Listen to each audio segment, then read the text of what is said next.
Welcome to MiConvert.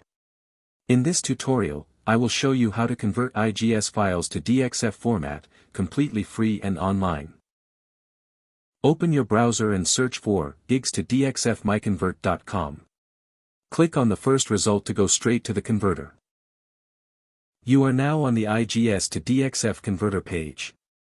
The interface is clean and easy to use. Let's upload a file. Click the Choose File button. A file picker will open. Select the IGS file you want to convert, then click Open. Your file is loaded and ready. You can see the file name, size, and destination format. Click Convert now to start the conversion.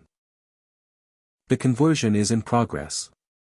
You can see the progress bar moving. This usually takes just a few seconds. Done. Your file has been successfully converted. Click Download to save the DXF file to your computer. That's it. Visit MiConvert.com for more free conversion tools. Subscribe for more tutorials. Thanks for watching.